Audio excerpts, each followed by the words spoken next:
এখন যে ক্রাইম স্টোরিটা শোনাবো সেটা মহারাষ্ট্রের পুনার কুঞ্জবাড়া বলে একটা গ্রাম, সেখানকার ঘটনা। সেখানে রাজগড় কিলা একটা পাহাড়ের উপরে আছে, একটা ফোর্ট। সেটা দেখতে অনেক লোকজন যায়, মাঝে মাঝেই সেখানে ট্রেকিং করতে যায়, কেউ পিকনিক করতে যায়। তো সেখানে নিচের দিকে, পাহাড়ের তলার দিকে একটা বডি পড়ে থাকতে দেখা যায়। এক ভদ্রলোক সেটা দেখতে পান, একটা পচা গলা দেহ, চারিদিকে মাছি ঘুরছে, পোকামাকড় ইত্যাদি ঘোরাঘুরি করছে। তিনি সঙ্গে সঙ্গে পুলিশ স্টেশনে খবর দিয়েছিলেন। দিনটা ছিল 18 জুন 2023। পুলিশ সেখানে চলে আসে নিজের টিম নিয়ে। সেই বডিটা থেকে 60 মিটার মতো দূরে একটা ফোন, একটা চশমা আর এক জোড়া জুতো দেখতে পাওয়া যায়। তো পুলিশ সেটা নিয়ে নেয়, বুঝতে পারে যে যে বডিটা পাওয়া গেছে এই জিনিসগুলো হয়তো তারই। তো বডিটার পরনে জামা কাপড় দেখে বোঝা যায় যে এটা একটা মেয়ের দেহ, কিন্তু ফেস, এগুলো শরীরের অনেকগুলো অংশ পাথর দিয়ে যেন নষ্ট করে দেওয়া হয়েছিল বলে মনে হয়। বডিটা নিয়ে চলে যাওয়া হয়। তারপরে পুলিশ দেখে যে আশেপাশের কোনো থানায় কোনো মিসিং ডায়েরি আছে কিনা।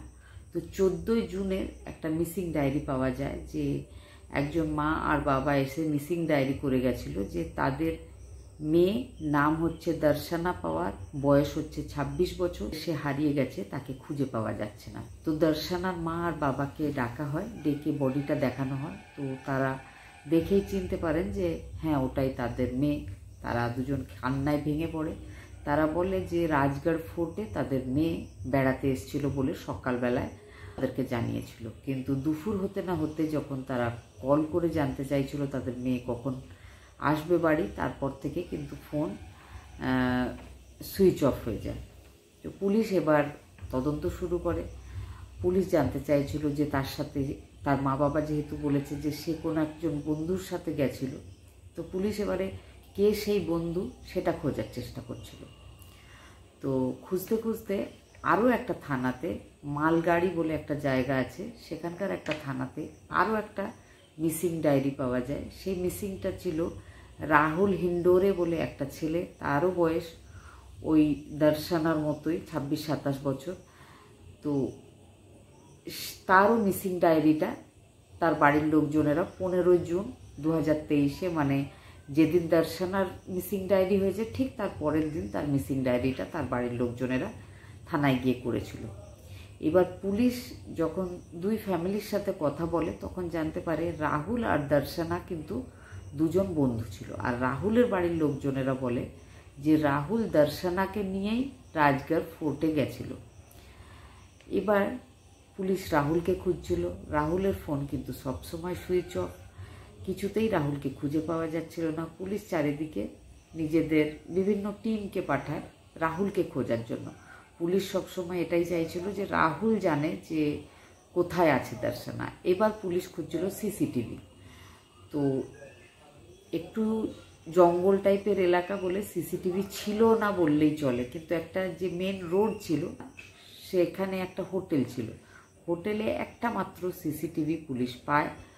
আর ঘটনার দিন, মানে যেদিন তারা বেড়াতে গেছিল সেদিনকার যে সিসিটিভিটা যখন বের করা হয় ফুটেজগুলো, তো সেই ফুটেজে দেখা যায় যে 12 জুন তারা সকালবেলায় 8:30টার সময় দুজন, বাইকটা চালাচ্ছিল রাহুল আর পেছনে দর্শনা বসেছিল।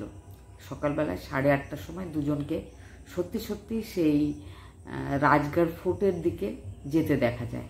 আর দুপুরবেলায় 1টার সময় তখন কিন্তু রাহুল ফিরে আসছিল সেই ফোর্ট থেকে। ওই ফোর্ট থেকে ফেরার ওইটাই একটা রাস্তা, সে ফিরে আসছিল, পেছনে কিন্তু দর্শনা ছিল না। তখন পুলিশের পুরোপুরি সন্দেহটা চলে যায় রাহুলের ওপর। পুলিশ বুঝছিল যে যাই বা হয়েছে দর্শনা, পুরো ব্যাপারটাই কিন্তু রাহুলই জানে। রাহুলকে খুঁজে বেড়াচ্ছিল পুলিশ। এবার বলি দর্শনা আর রাহুলের মধ্যে সম্পর্কটা কী। দর্শনা আগেই বলেছি যে 27 বছর তার বয়স, পুনের একটা মেয়ে, সে পড়াশোনায় ভীষণ ভালো। রাহুল ইন্ডোরে, সেও কিন্তু পড়াশোনায় খুব ভালো। দর্শনা একটা লোয়ার মিডল ক্লাস ফ্যামিলির মেয়ে, তার মা হাউসওয়াইফ, বাবা একটা সুগার মিলে ড্রাইভারের কাজ করে। তাদের আর্থিক অনটনের সংসার, কিন্তু দর্শনা ছোটোবেলা থেকেই পড়াশোনায় খুব ভালো। দর্শনা পুনার আহমদনগরের কোপার গ্রাম বলে একটা গ্রাম, সেখানকার মেয়ে। তার বাড়ির সামনেই কিন্তু রাহুল হিন্ডোরেও থাকতো। দুজন ছোটোবেলা থেকে একসঙ্গে পড়াশোনা করেছে, একসঙ্গে তারা স্কুল গেছে, কলেজ গেছে, গ্র্যাজুয়েশনটাও তারা একসাথেই করেছে।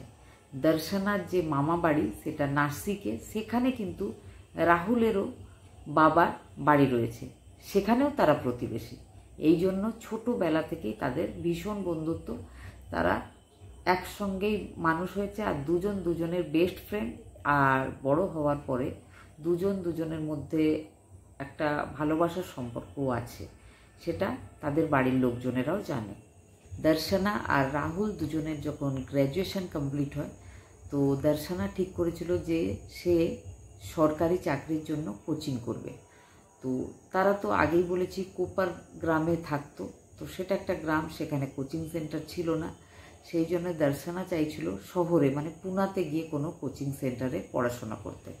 রাহুলও একই রকমভাবে, রাহুলও ভীষণ ভালো স্টুডেন্ট ছিল, তো রাহুলও চাইছিল যে পুনাতে গিয়ে কোচিং করবে।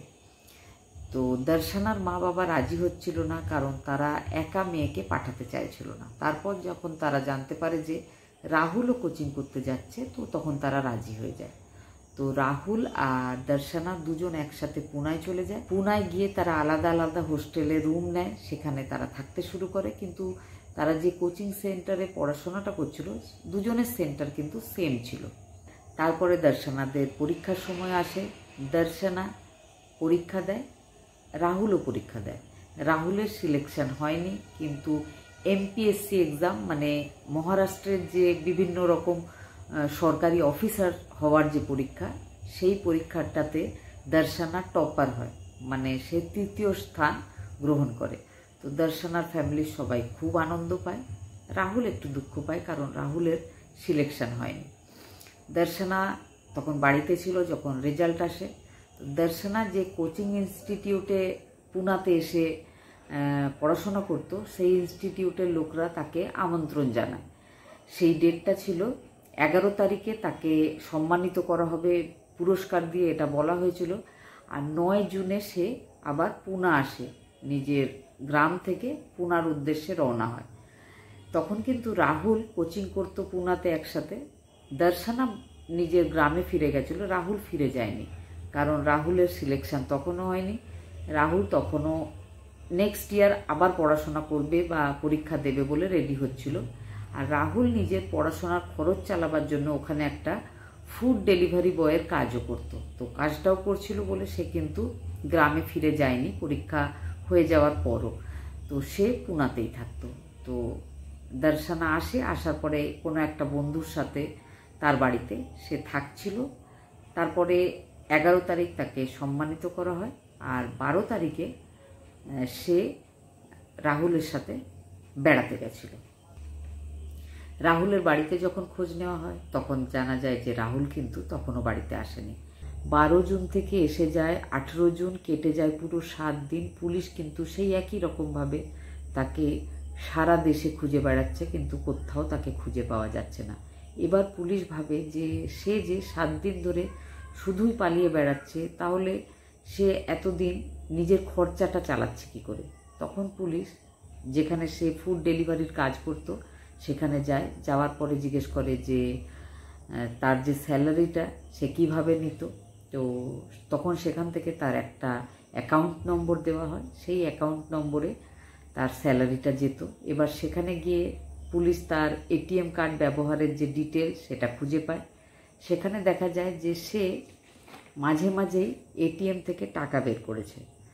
তো 20 জুন এসে যায়, সে একবার তার মধ্যে দিল্লির এটিএম থেকে টাকা বের করেছিল। তারপরে তার হঠাৎ করে একবার তার ফোনটা অন হয়, তখন পুলিশ তার লোকেশানটা দেখতে পায়, সেটা ছিল কলকাতা। তারপরে পুলিশ এইভাবেই, কিন্তু পুলিশ যখন তার কাছে গিয়ে পৌঁছাচ্ছে তখন দেখা যাচ্ছে সে সেখানে নেই। এইভাবে পুলিশ অনেক খোঁজার পরে 20 জুন আন্ধেরি রেলওয়ে স্টেশনের কাছে তাকে পাওয়া যায়। পুলিশ তাকে অ্যারেস্ট করে, অ্যারেস্ট করার পরে পুলিশ তাকে নিয়ে যায়।